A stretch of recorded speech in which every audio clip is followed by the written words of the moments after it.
Bonjour à toutes et à tous. Un grand So hello everybody. Thank you for being here for the ex-economic meetings. So let me introduce myself. My name is Manuel Nutter. I'm in charge of the Usine Nouvelle magazine. And we're very happy to offer you this roundtable discussion on the challenges of the growing scarcity of resources. Everybody is talking about frugality. We don't want to talk about decrease in growth, but there are economic challenges and geopolitical challenges given the growing scarcity of resources and given our consumerism and production modes. So to talk about this morning, we're with Ludovic Subran from Allianz, with Tisa Mafira from the Climate Policy Initiative, Pierre Pauillac from Suez, François-Clément Grandcourt from BIC, and Vadim Medvedev from Skeleton Technologies. As the tradition dictates, so we have different languages, English and French. I will be asking questions in French, and that's part of the tradition of the Rencontre économique d'Aix. There's So this is a round table, and we have Isabelle Méjean from the Cercle des Économistes, who is going to introduce everything. Thank you. Hello, and welcome to the speakers. Thank you for agreeing to take part in this panel discussion on a subject that everybody is familiar with, the growing scarcity of resources. We've all heard about this, the transition towards more economic consumerism. So this involves the question of managing resources. We have a certain number of big economies. There's Europe, there's the United States, China. And they are all very much committed to policies for reducing our dependency on fossil fuels. But what we know today is that reducing our dependency on these fossil fuels doesn't necessarily mean reducing our dependency on natural resources. So just to give you an idea, the International Energy Agency believes that in order to reach a net zero system, we will have to decrease our dependency by 2/3. So that will have a huge impact on our dependency on material. But at the same time, there will be a complete reconfiguration of demand with a drop in the demand for fossil resources, but sometimes a doubling of needs for certain mineral resources, metals, for example. We're all thinking about the resources necessary to produce our batteries, our wind turbines, our solar panels. So ahead of us, for the next 20 years, there are going to be heavy investments. There will be a lot of pressure on certain markets, graphite, nickel, lithium, etc., markets that are already suffering a lot because these markets are often very much concentrated with very few market players. There are countries that dominate the production of these raw materials. Then there's the acceleration of climate change, which is making us think about fast strategies for reducing our dependency on fossil fuels. But of course, this mustn't make us forget other natural resources that are being overexploited in our growth models. We're going to be talking about water, but then there are forest resources, biodiversity, etc.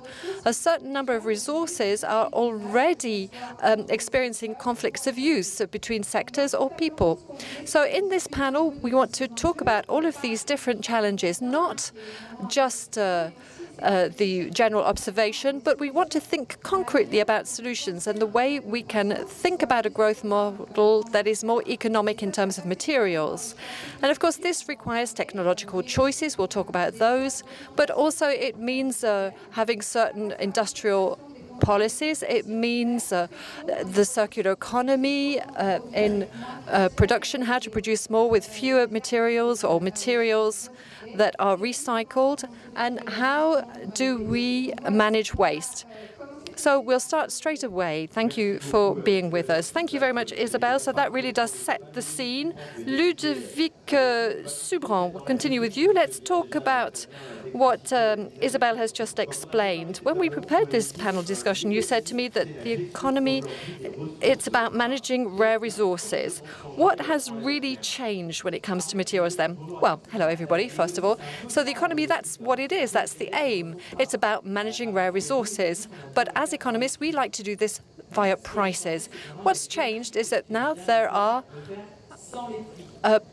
policies that are price-free. So since COVID and the energy crisis, I often talk about the war economy without the market. So this is, what's changed today. This is how the cards have been shuffled. There's a call for resources, but we're not ready to use market-based mechanisms like the carbon price, or as Isabelle was saying, the new resources for energy transition, the green rush.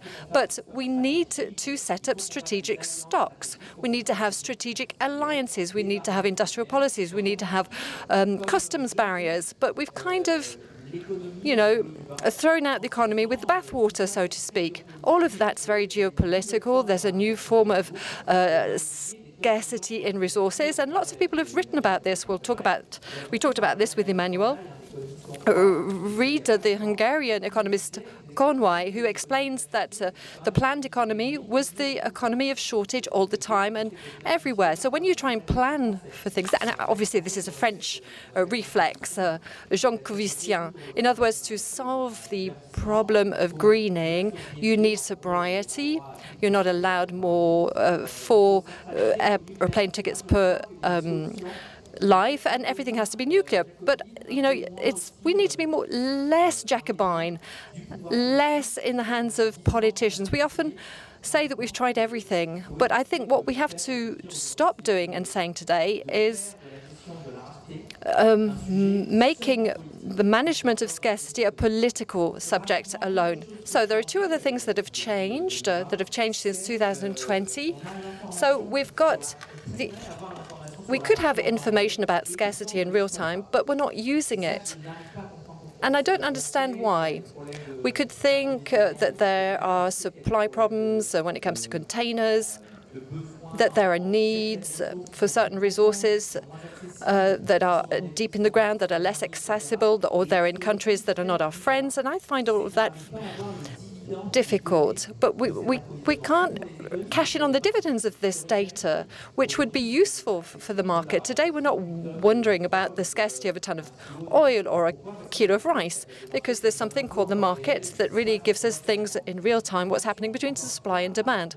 So we mustn't underinvest either in the mechanisms that make it possible to have opinion about the relative scarcity of these raw materials. And the third thing that I would like to say, which has also changed, and it's not new, managing scarcity, concerns new scarcities. I don't know whether you've noticed, but since COVID, we've all been talking about the shortage of workers. We've all been talking about the shortage of things that we didn't even know existed before. We talked about the shortage of toilet paper during COVID, for example. But I've got the feeling that we've never come out of that way of thinking. We're frightened of being short of something. So there's a psychological aspect here that's quite strong. There's a certain mistrust, if you like.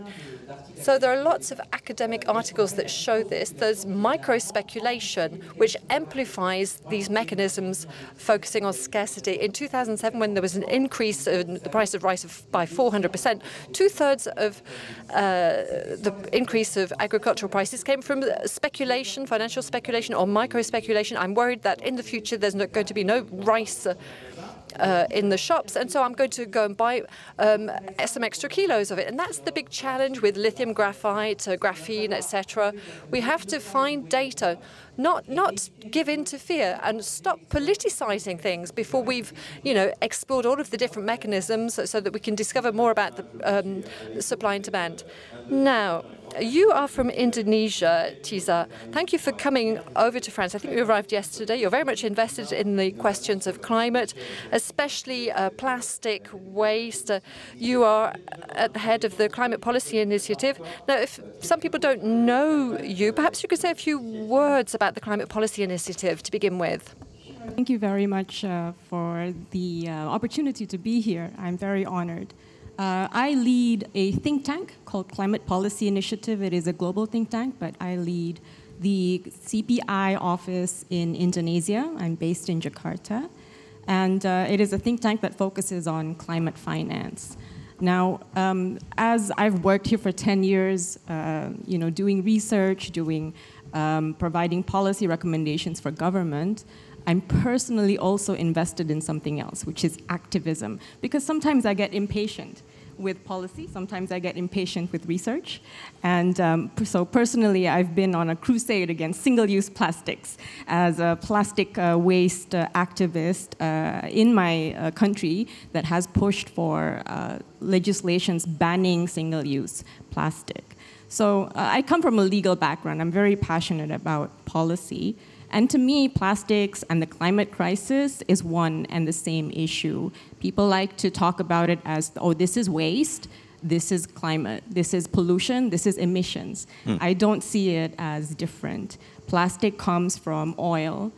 Plastic comes from fossil fuel. You can also make plastic out of coal. You can also make plastic out of gas. We're seeing now that there is actually no resource scarcity of oil and gas. It was discussed as something that would run out sometime in our lifetimes, but we haven't seen the resource becoming scarce. We've seen the supply scarcity because there's a few people who control the supply, a few companies that control the supply, but the resource itself is not getting scarce. So now we're seeing an increase in the production of oil and gas, and actually 50 or more than 50% of that production is going into refinery, petrochemicals, and plastic. So I view it is absolutely necessary to talk about the reduction of plastic in the same bracket as we talk about how to reduce the production of oil and gas and coal. Justement, soyons peut-être concrets parce que... Yes, let's be concrete. You have a very interesting approach when it comes to the climate policy initiative with a very rigorous analysis based on the data, aiming to maximize the impact of everything that's invested in the fight against climate change. Very quickly, can you give us some very concrete examples of initiatives that have been led by CPI? Our CPI views money as scarce, right? We track the flow of money. We focus on climate finance, so we have this global flagship product called the Landscape of Climate Finance, where we track where climate finance flows, meaning where it comes from, where it goes, which sectors it finances, what kinds of activities it finances, and through which financial instruments. And we do this globally, regionally, domestically in countries, and also around certain themes or sectors. So for example, our global tracking of climate finance is used by the global stocktake to inform COP discussions. And another example is our landscape mapping, climate finance mapping of, for example, Indonesia's climate finance. It's used by the Ministry of Finance to inform them whether their financing of climate action is effective. Now, for CPI, we see effectiveness as maybe two perspectives. The first perspective is that we want to see public finance being spent in a way that leverages private finance, because we want to see public and private finance working together to solve the riskier projects, right? The projects around climate action that are viewed as maybe more expensive than, mainstream traditional high carbon projects. And this is,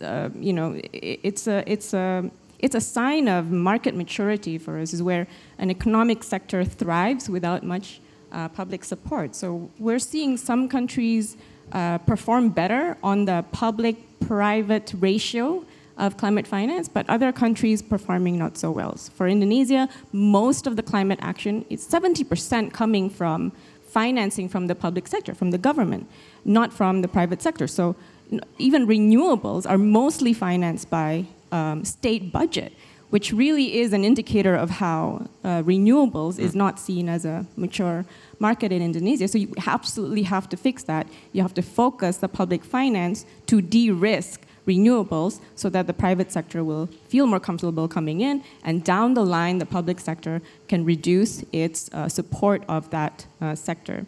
Now, another marker of effectiveness is to see the competitiveness of low carbon activities compared to high carbon activities, right? We want to see more financing flow to low carbon activities and less financing flow to high carbon activities.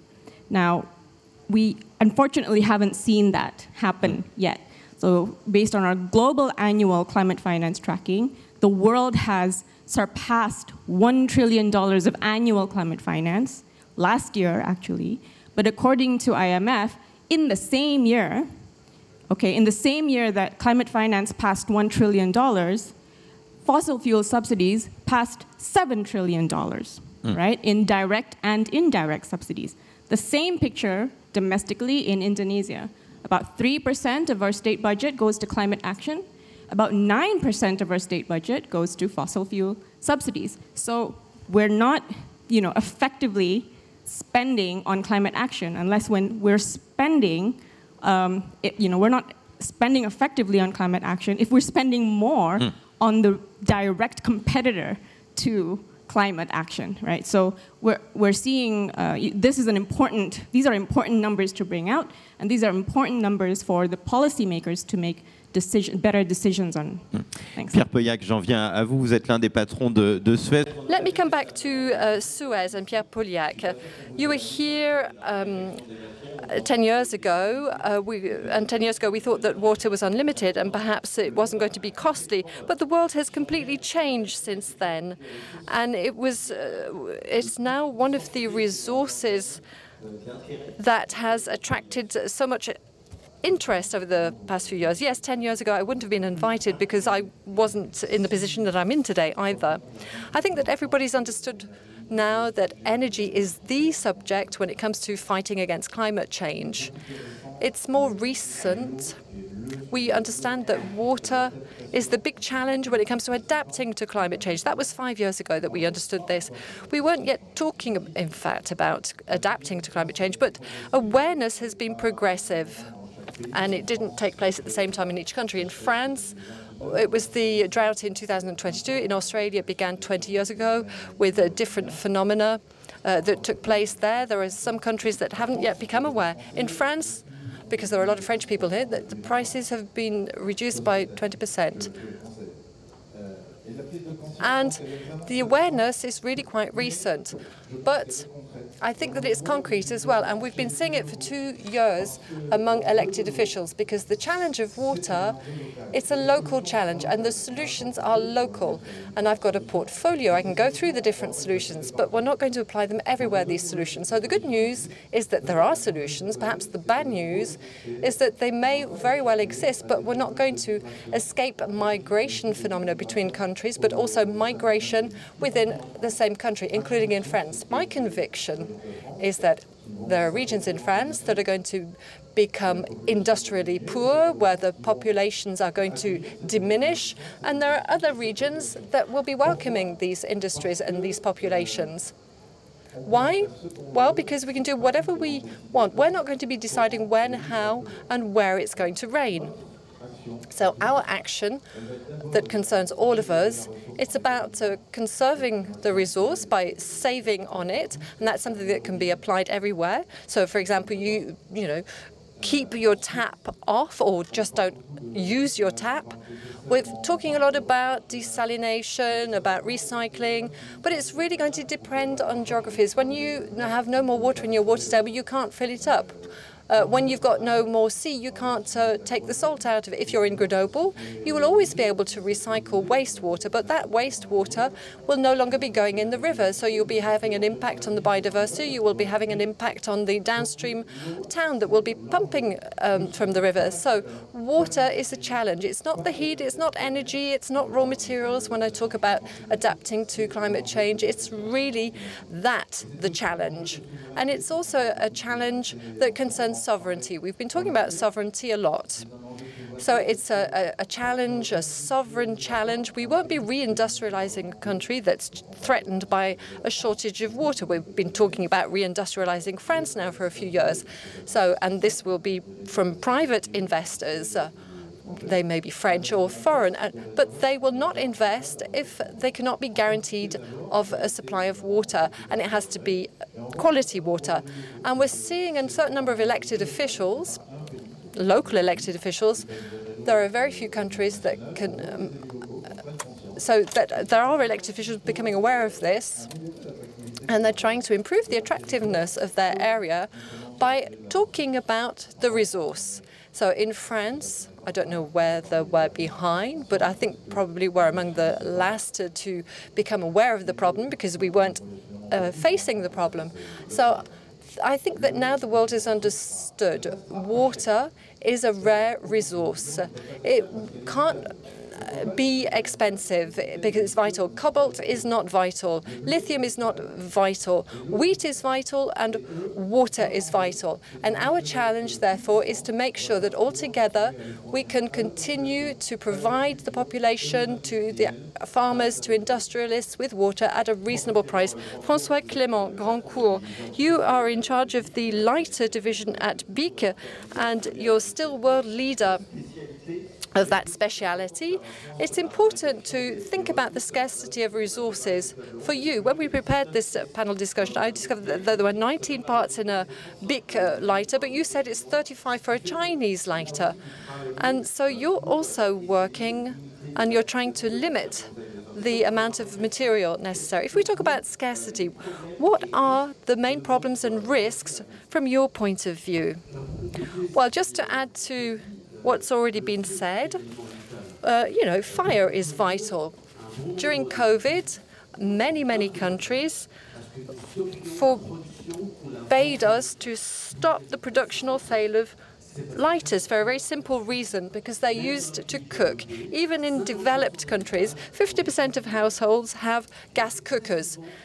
And it's often a social marker. When we talk about the Southern Hemisphere, it's even more. So we have to be able to continue to provide fire because that's what a lighter is used for. So that brings us to the question of resources. Today, I'd like to say two things. The first is that, yes, we have lighters with 19 parts, and our competitors have 35 parts in their lighters for various reasons. But this has a big advantage. The reduction of resources per flame is phenomenal. In other words, the lighter market, because Asian lighters are everywhere across the world, can considerably improve its footprint in terms of material use. That's the first thing that needs to be underlined. The second thing is that when we talk about the scarcity of materials, we often think that, okay, can I extract a ton from that mine? And if it is extracted, is it going to get to my factory? In fact, reality is even more complicated. When we talk about the material that's extracted, there's the problem of knowing what the quality of that material is. What is it going to be useful for something? And that has a huge impact for companies. When you, in your factory, you no longer have design, fitting workshops, you can't adapt your tools to materials that are a little bit different from the ones you're used to working with. And all of those workshops have been delocated. That happened in the 1990s. So let's continue with the theme of quality. In materials, as you've got recycled materials, and you've got non-intentionally added substances as well. So the materials in there, you don't know what they are. They can have some very important impacts. The first, for those producing, when you heat the material, these substances will be given off. But it's also important for the consumer. When the consumer uses the product, might be exposed to these substances that are emitted. And then when you add other aspects such as geopolitics, is country A going to be able to deliver the products to country B? Remember that in 4 years' time, the Suez Canal was blocked 3 times. I don't know whether we'll be able to get over problems like this. When we talk about resource availability or scarcity, it's true that resources can be found in mines, but then there is the distance to the factory. So having fewer parts for lighters is absolutely essential to be able to continue to provide that flame, which is so important and so essential for populations. Tavi Maliver, let me move on to you. You are the founder of Skeleton Technologies, and I'm not sure everybody has heard of it, but perhaps you could present because you had a big project that you announced. There was a factory project in France. But everything you do, your technology focusing on batteries for superpower. Tell us about that. True. So Skeleton is the leader in terms of high power, fast charging batteries. And if I say fast charging, then our supercapacitors in real life have a super fast charging time. And one question to the audience, what do you think, how fast can a supercapacitor be charged? What we got 3 hours well? Yeah. 15 minutes, okay. This is more closer to home, but the reality is that a supercapacitor can be recharged in a matter of 3 seconds. That's the reality. And 3 seconds? 3 seconds. And now, what does it mean? Our energy is stored in an electrical field, not in a chemical reaction. We use no lithium, no cobalt, no nickel, no manganese. But of course, we are not the silver bullet, because now you can charge them really fast, but we are not meant for long-term electric vehicle driving. So that's why we go after the hard to decarbonize sectors. Mining vehicles, heavy-duty trucks, buses, port cranes, industrial equipment. In grid, we are currently designed into German grids with Siemens and Hitachi. And we always say, Skeleton is not in the kilowatt-hour business. We are in the megawatt-second business. So we are the last line of defense when it comes to grid. Second big topic for us is data centers, and specifically AI data centers, which require a lot of high power. And this is again where we come into play. Thirdly, it's important that if you look at our industrial equipment, then we have proper high power solutions. And if you speak about Skeleton, then we started in Estonia, and you know, I was 21 when I founded the company. And our first manufacturing room or office was same size as this stage. But now we have done already 300 million euro investments into Germany. We have our plants running in Saxony, that is close to Leipzig. And now we are planning our next investment, 600 million euros close to Toulouse, to scale up our super batteries. But what is now important? We are not focusing on the sexy lithium-ion battery market for electric vehicles. That market is crowded with competition from Asia. And we firmly believe that if we want to be successful in Europe with strategic autonomy, we need technologies that differ from US and China. We can't only copy-paste gigafactories, which we need as well, but we need real technological differentiators from raw materials perspective. Why, from the beginning, you focus on products without cobalt and nickel? Yeah. Why? We saw early on that, to be honest, the answer is that back in 2009, when I founded the company, in Estonia we had very little money. That meant that if we wanted to go against Panasonic or LG or the emerging Chinese players, we had no other choice when we needed to differentiate on the product side.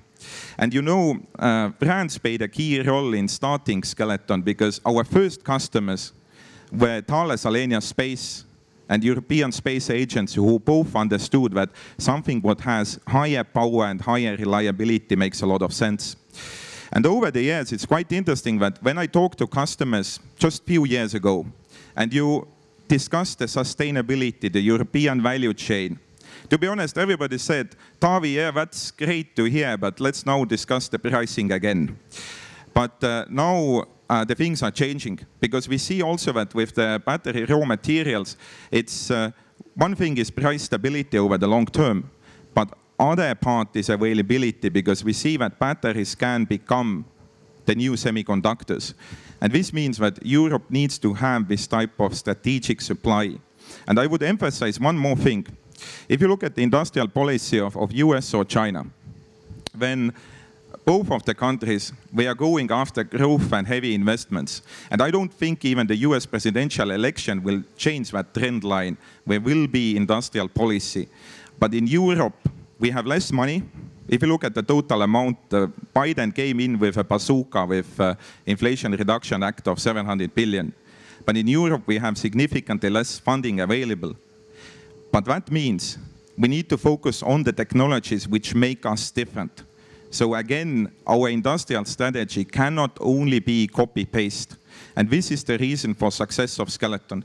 We have customers from Siemens, Hitachi, Volvo, Škoda, and others providing real value, but we always know that we will stick to the niche and we will go after the CO2 emissions, which wouldn't be otherwise saved.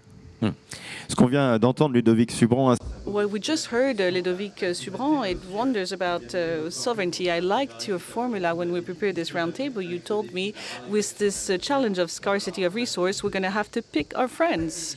Yes, and I think that the fact that TAVI is here with us, it means that we have to work on, you have to vote, sorry, on Sunday, because you really have to pick the right friends in Europe, because we have a great company in Estonia that brings to us a fantastic technology that is affordable and as is greatly needed. TAVI was very modest and humble when he described what he's doing in Germany, but he's trying to build 9,000 kilometers of pipes for hydrogen, so that's very brave. So we need technology. He asked 2 or 3 questions, 2 or 3 things, even if I have a lot to say about what Pierre said on water. Water will remain affordable but rare. So on the competitivity and attractiveness and the fact of choosing the right friends, yes, we have a real subject of dependence, of strategic resilience. Isabelle wrote a beautiful note where she looks at what are the interests and the most essential and the less difficult to find for France, and that raises questions of public procurement, industrial policy, and I strongly encourage you to read this note. It's fascinating. We need to diversify. We probably need, on some entrants, to be strategic. We clearly need to reinforce the financing. That's exactly what Tavi was saying on industrial policy. We feel like Europe it's difficult to find its verticals of industrial policies and all that. But as an introduction, I was saying that let's try not to do everything with public money because it complicates a lot of things, from the Minitel to the Concorde. But I think that what is sure is the question of strategic alliances. We have a new European Commission that is forming itself. If you talk to Ursula von der Leyen, her obsession is to find a balance point between French sovereignty and the German business mindset. So we have to be smart in the alliance that we forge, whether there's strategic, industrial, geographic, financial, public-private partnerships. So there's a real challenge here.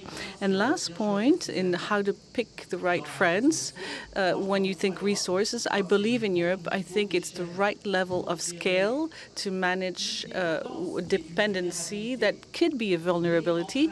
But between friends, it allows us to avoid incompatibility between rupture of supply, very high prices, and a form of access for our citizens, something that could be redistributed easily. And that works. And I think that's very important because the challenge of resource scarcity is not happening just within the French borders. We have to go look beyond the borders, and we'll always have this issue of attractiveness, resilience, and competitiveness. We have to find the right level on energy, on raw materials, on water, that allows us to be a strong continent. And I think that's very clear. That's where France's voice must be heard. And picking your friends starts by picking Europe, always. Choosing Europe. And some companies and some sectors will have some dilemma. The US, China, dictators, new democracies, it's going to be a real challenge for them in the next 10 years. But for us at the European level, we can try to resist globalization, and on the resource sector, we could try to avoid having crazy prices that would make our citizens incapable to affording them because the resources would become too expensive or too scarce. So TISA, on the question of choosing the right friends, that's why the Climate Policy Initiative collaborates with all the stakeholders to design practical, innovative solutions to reduce emissions and to promote the development that is as sustainable as possible. CPI does collaborate with government, with the financial sector, as well as with other civil society organizations. It's very important to collaborate. It is very important to pick friends.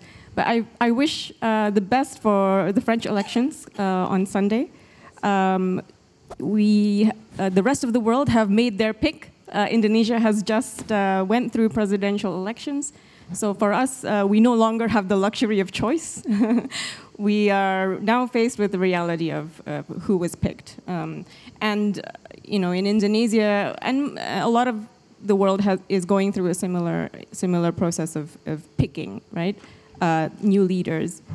And with Indonesia, the person we picked is somebody who is continuing the previous administration's focus on industrial downstreaming. And this is critical in informing Indonesia's, economic focus, particularly now that Indonesia is hyper focused on the ability to mine and process critical minerals, and has taken steps to make sure that that we accelerate the mining of nickel and cobalt, that we accelerate the creation of downstream industries to refine, to process, and to create end products, batteries, EV batteries for renewables, supply chain, and etc. Now, the issue that I see is that we and this is not just Indonesia, but I think countries that are now going through this ambition of exploiting critical minerals and processing are not seeing it as necessarily a scarce resource from the outset, right? And we are seeing the plans for, the industries that need to be built, the coal plants that need to be built to power the smelters. We're not seeing the exit plan. We're not seeing the sunset plan for when the resource becomes scarce, if it will ever become scarce. So that's going to be a problem. If you want to learn from the plastics industry, if you want to learn from the tech industries, having a circular economy starts with designing for recyclability from the outset. And you don't design for recyclability unless you are acutely aware that this is a resource that either will actually become naturally scarce or that we have to make scarce so that we don't overexploit our earth, our mining, through mining. So it doesn't mean, circular economy doesn't mean just building recycling plants. Because if we're talking about battery recycling, yeah, we're doing that. Plans are being done to create battery recycling plants. But it's not just about recycling, right? There are recycling plants for plastic. Does that mean that plastic gets recycled? No. If we learn from plastics, you have to design for recyclability. You have to design a supply chain where you have reverse logistics that takes the trash and brings it back to recycling plants. You also have to build in the economics so that there's a demand for recycled products that is more competitive than the demand for virgin products. And we're not seeing that with plastics. Still today, the demand for recycled plastics is very, very small because it cannot compete with how cheap virgin plastics are.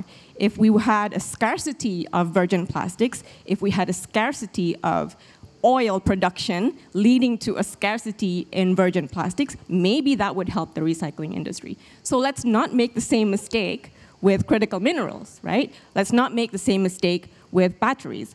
But what I'm seeing today is we're going down the same path as before. Let's take it all until it's finished. Not let's just take what we need and then go on a circular path from that point forward. Il y a des points là vraiment très importants. There are some very important points that were just said, Pierre Pauliac, on recycling and circular economy. This is a very important point. You said in one word that France was not always ahead of the game in terms of initiatives. Those types of initiatives, it took us a long time. We're lagging behind for water recycling. And we're making progress, and it's a key point, isn't it? Well, not only is it not the alpha and omega? But I don't think it's the right topic to know if France is lagging behind in terms of recycling. But what we talk about in the media, we are maybe lagging, but we're comparing ourselves to countries that recycle up to 90-95% of used waters. They're small countries, they don't have rivers, they don't have biodiversity, and in any event, whether they recycle used water or not, they send it back to the sea. So that's a pure loss for them. So used water going back to the sea, it's rare. Well, you can compare to Spain that is 12%, where we do 2%. Yeah, but they do it by the sea. So it's a small part of the solution. I will talk about it, don't worry, I will still address that point. For the industries, it's clear. Industries must recycle their water in closed loop, and everybody's behind on that. France first. For the local authorities, for our use, it will be a solution the day that we all together accept the direct recycling use, which is to direct the water directly in the freshwater network, in the drinkable water network, because the recycled water, drinkable water, is better than the fresh one that we consume. But as long as we don't have this closed loop vision that we can use it 2 times, 3 times, 4 times, 10 times, and this number of times that we'll recycle and use it will be proportional to the leaks of the network. As long as we don't get to that point, we'll only be a part of the solution. There are a lot of local solutions, and what is universal, and that applies for everyone, is let's reduce our consumption. For us, the population, it's 10%. Let's reduce the consumption of industries, of farmers, 70% of the overall consumption. As long as we don't do that, it won't work. You said water cannot be scarce and expensive. Sorry, you said scarce and not expensive. It will remain scarce, but if it's expensive, our agriculture will be in difficulty, and we won't be able to reindustrialize either. And for the population, it will have to have subsidies, so it will have a weight on public spending. So our first goal is to reduce the consumption, learn how to store water in natural storage that nature provides us with. So subsets in the subsoil, it will have to be desalinated. Water tables, we talk a lot about that in Spain. They talk about recycling, but they talk about desalination. They invest 20 billion in desalination. We don't do 20 billion in France to solve our problems. We're looking for billions, to be honest with you. But they don't have a choice, do they? In Italy, they have that as well. In Cornwalls, there'll be some in Belgium tomorrow, will be the last. Desalination, because of a number of wrong communication made by a particular political party, 10 years of bashing, like it can be like for the nuclear energy,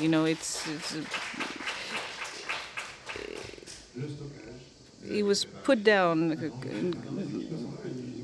No, did you prepare your teams for the little upload? No.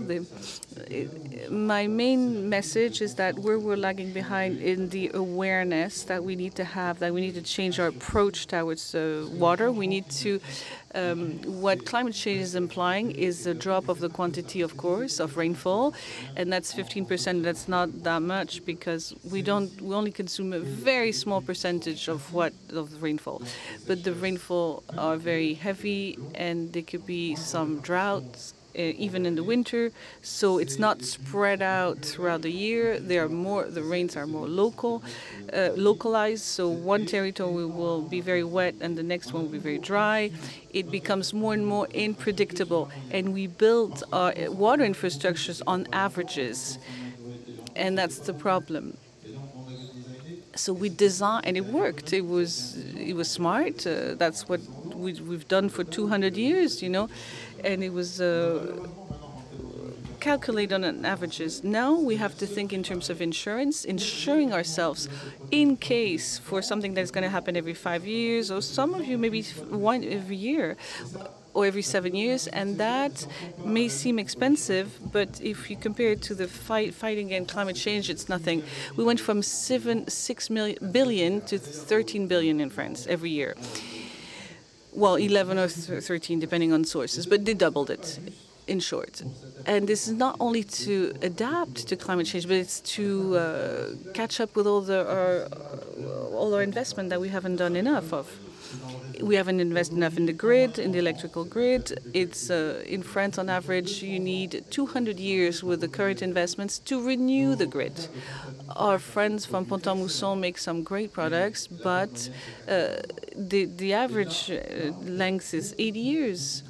And we waste a lot of water because we could save it if we recycle. We could make gains if we recycled it. 15 years ago, we still have a place in France where we have 50% of water that is coming from local sources, and maybe we. Am I too long? Yes, I think we're going to give the floor to everyone, but you're fascinating, so it's fascinating to hear you. You have your fans in the room. François Clément Grandcourt, when we prepared these roundtables, you told me we need to work with NGOs, with scientists. We need to make an assessment, take stock of what we have to try to make progress on all these issues. So about recycling, you told me what is the key here is even for a lighter, we need from the get-go that we're producing it in order that every part of it is recyclable, could be reused afterwards. Yes, absolutely. One of the issues is nobody knows what's going to happen tomorrow in the world, but what is interesting from us is our side, the industrials. We have part of the solution. The scientists have part of the solution. We all have a part of the solution. So it'd be a shame not to share our part of the solution, because it would give us a larger vision. So we've worked for many years. We've met 150 NGOs in the last years to try to share our knowledge. What does that mean concretely? Invite them in our plan so they understand what we're doing, and so we can work with them and the scientists to really understand what are the issues that we have to manage. So this is a key element that helped us a lot. Then on the recycling part, yes, what comes out of it is the scarcity of resources as such. There's a difference between the time we extracted the material and when it arrives at the plant, and we have to think the same way when you throw away your product or when you recycle it. And the conflict between both. At the beginning, we picked up some lighters and would grind them to get back to recuperate the raw material, but the purity was not enough to make other lighters with this. We wasted 1.5 years, 2 years while we're trying to do that. So we adopted a new approach, which was that we need to build our lighter. We should assemble them as we're going to disassemble them, so we're capable to recuperate some clean raw material and to do direct recycling. Sometimes we just clean the part and we reuse it again in the manufacturing line, in the production line. So what is really interesting is we made the same mistake again in this next step. So we know how to recycle the lighter. Now we're going to collect it. So we went and talked to the major collecting companies, and we realized that the lighters that they were recuperating was damaged because the liquid in the garbage was corrosive and would tamper with the purity of the material. So we then asked the consumer to bring it to the place where they buy the cigarettes and put it in a closed box, and this is the only way we can recuperate raw material that is really reusable. And so there's a whole bunch of ideas here that we think that we left aside and that we didn't think about at the beginning, and that proves that we need to work together. And we have programs for the last 7 years with external scientists. Does that make you rethink your production modes? I met recently the boss of Velo, and he said the screw is coming back because if you do welding, you can't disassemble it, but if you do screwing, it's easy to disassemble it. So that's another example. Do you have to rethink about your production mode? Yes, some people would use the screws, and that's the difference between the lighter with 35 pieces parts or the one with 19 parts. The reality is very different. With 19 parts, it is possible to disassemble a lighter. With 35 parts, it is not possible because the material have to be welded together, particularly the plastics. So there's a world between both. So the fact to have products that are designed from the get-go to be disassembled, the BIC lighter created in '71 was eco-conceived even before the notion of co-conception existed. So we can reduce the impact by 80%. But they're going to remain plastic, right? Mostly, yes. We stay plastic because the problem with plastic is it's not managed properly, and when the plastic resin is not the right one, that's when the problems are. So plastic gets degraded at 97% in CO2 and water. So we're not using microplastics that make nanoplastics, etc. We're talking about microplastics that get degraded with X-rays, sun rays. TAVI, we heard we heard about the innovation that is extremely interesting, the one that you worked for. You announced a big project for a plant nearby Toulouse, opening in 2027. Let me ask you a question. If you don't make the right choice on Sunday, do you change your mind? Are you going to set your plant somewhere else than in France if we don't elect the right party? But before we go there, I would a little bit like to talk about the alliances, what we discussed before. And if you look at the battery industry, there is no way nowadays you can create an Estonian battery company. Of course, Estonia has 1.4 million people, so it's not really possible. But you can't even create a German one. And apologies to the audience, but you can't even create a French one because you need this type of cooperation. And that's why Skeleton actually made the investments into Germany and now into France. Now, on top of that, what you need to look at is that why France? I will then answer your question as well, no worries. But first off, from academic side, we are cooperating with University of Toulouse Free and starting that already this year. Secondly, we are working with Airbus, with other companies in the region. And the point is that Skeleton is also part of the ecosystem of the nuclear industry. So we always say that what does skeleton mean, you might ask, is the skeleton of every energy system. And now the third part, why France was actually industrial policy. We saw that France is really going after building the industry. And now regarding the election, from our side, we actually do not see a change because let's be honest here. If you talk about industrial policy, then whether you firmly believe in climate change, or whether, let's say, you have some weird ideas or doubts about it, the industrial investments is about jobs, it's about economic growth, it's about making Europe stronger. So we will go ahead with our investments in France. We see that the current government with President Macron and Prime Minister Attal has been very supportive in terms of bringing new investments in. But we will go ahead because customer demand is there, partners are there, and these type of solutions are needed. But as a last point, what I would like to really highlight is that if we now start about thinking about French investments, German investments, Estonian ones, we really need to think that US and China are so much bigger than us. And we cannot have separate only country-based policies. And even on top of that, why we also brought in Marubeni, our Japanese investors. In climate technologies, we should really look at other regions and countries who also have resource scarcity like Japan, but who can also be our natural allies in Europe. So let's raise the ambition level because our competitors here in France are not Poland or Germany. Our competitors are in China and they are in US, and only in cooperation we make it happen. And Skeleton goes ahead. We are on track with the start of production in 2027, close to Toulouse. Juste un mot pour clôturer avec vous, Isabelle Méjean, parce qu'on me fait signe. Just a word to wrap up with you, Isabelle Méjean, because people are giving me the signal that we're going over our time. Just if you have a few words for conclusion, there's not much to add.